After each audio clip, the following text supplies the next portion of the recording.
Europe 1, il est 8h44. C'est la revue de presse que Nicolas Canteloup.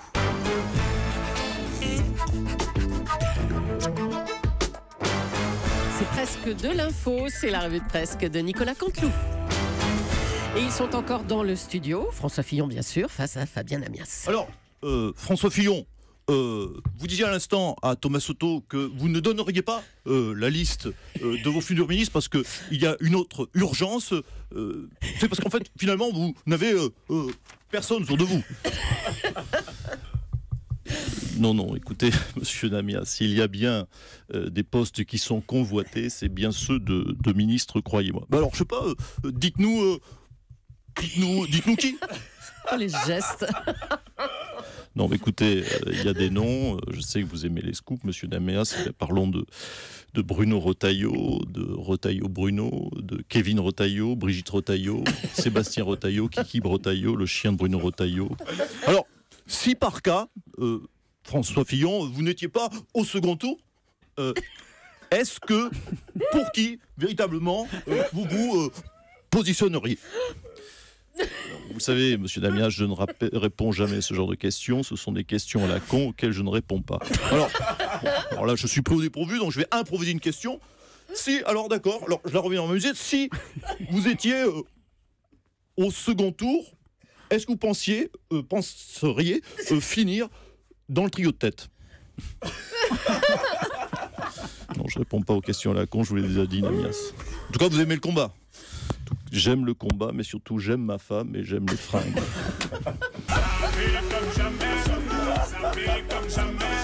Ça fait comme jamais, vous êtes gonflés. Allez, merci Fabien Amias. On va retrouver maintenant Guillaume Durand, c'est lui qui est avec nous pour les titres. Bonjour Guillaume. Bonjour à tous. Oulala, c'est vrai, nous allons le dire à nos auditeurs. Là, l'ambiance s'annonçait glaciale dans ce studio. Et puis, grâce à Fabien Amias, merci à lui, ça s'est un petit peu décontracté.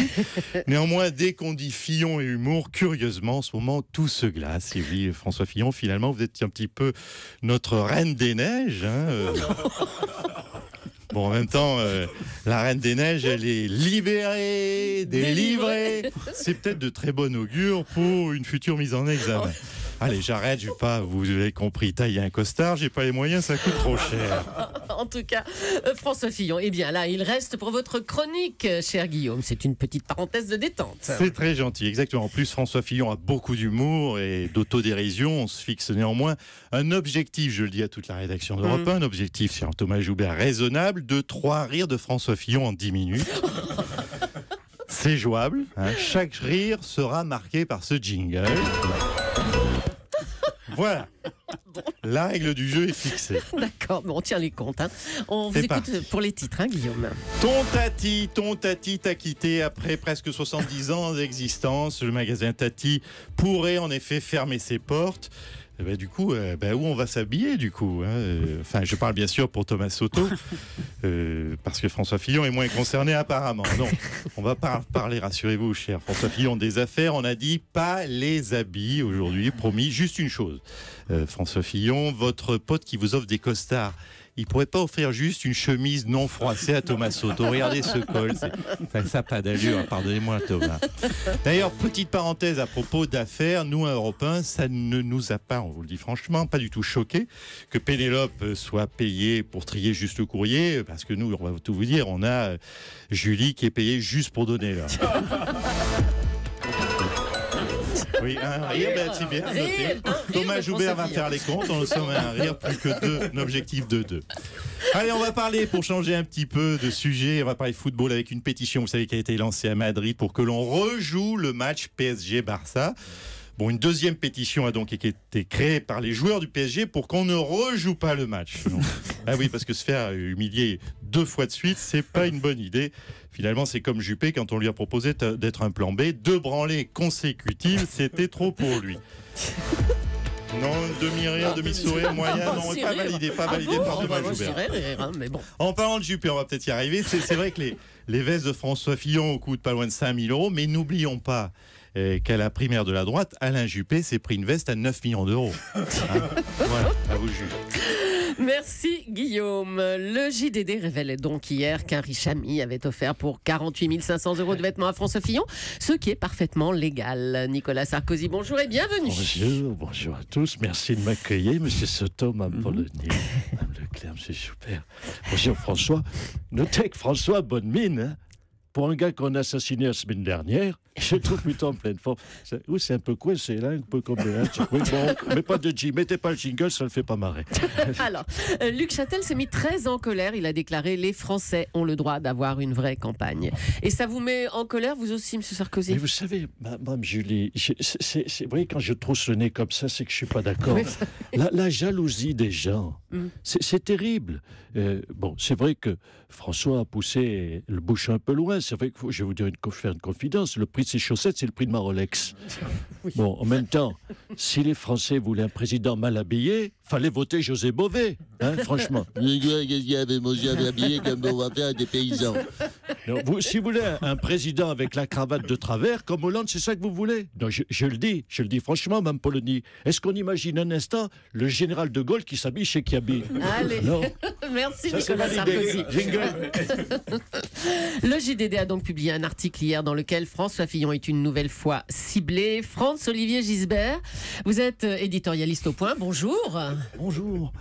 Écoutez, François Fillon, on voit bien à la lecture de cet article sur les costumes de François Fillon qu'on est dans une espèce de véritable chasse au scoop permanente. C'est la lutte, c'est une compète, c'est à qui fera mieux que le canard enchaîné. C'est la compétition du moment, Natacha me dira pas là-dessus.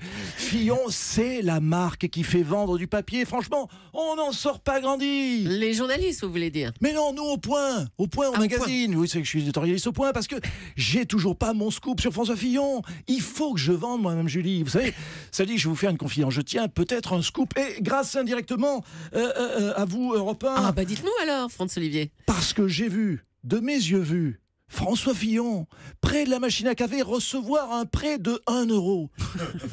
Sans intérêt. Du milliardaire Marc Ladré de Oliven pour l'achat d'un café, un café en liquide et non déclaré. Et d'après ce que je sais, le prêt n'a toujours pas été remboursé. Il faudra poser la question à François Fillon.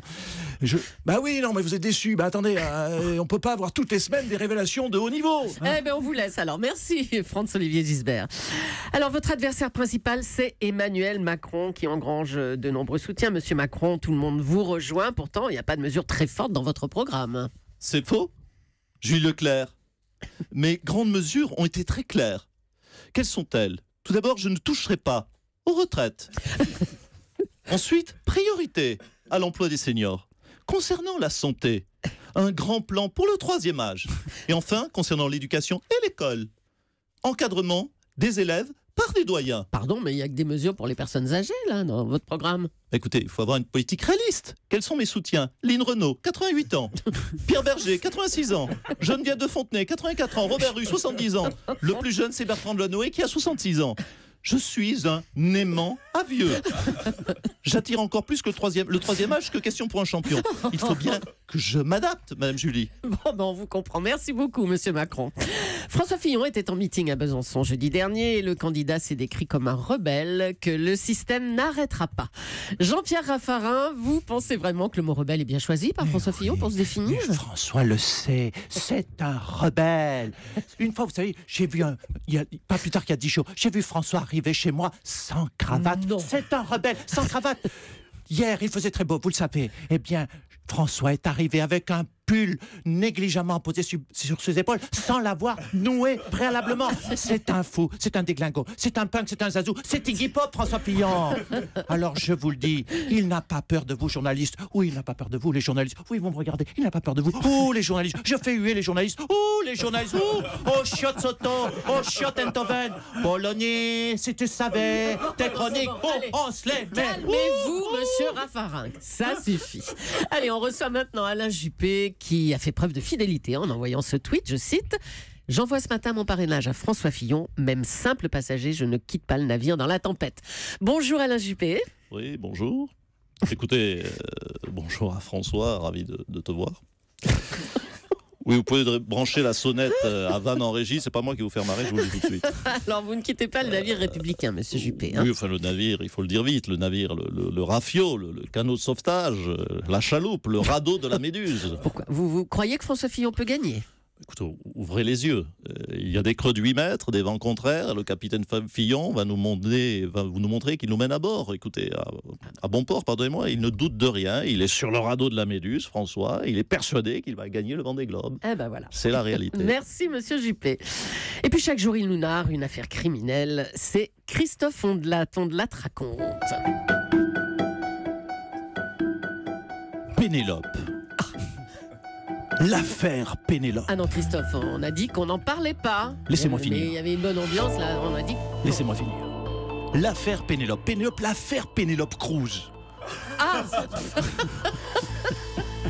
Pourquoi qu'on la voit-on moins dans des films aujourd'hui? Tourne-t-elle dans des films fictifs? C'est ce que je vous raconterai dans mon nouveau numéro du 13h15 dans Ondelat se raconte. Merci et bravo à Nicolas Canteloup et à ses auteurs. oui, Philippe Cavrivière, Oui. Laurent Vassilian et Arnaud Demanche. Et merci à vous, François Fillon, d'avoir été le premier invité de ces matinales de la présidentielle sur Europe 1. Vous restez avec nous et vous allez répondre à présent aux questions des internautes sur les réseaux sociaux. Dans notre social room, ça se passe avec le hashtag élection au pluriel 2017. Merci et bonne journée à vous.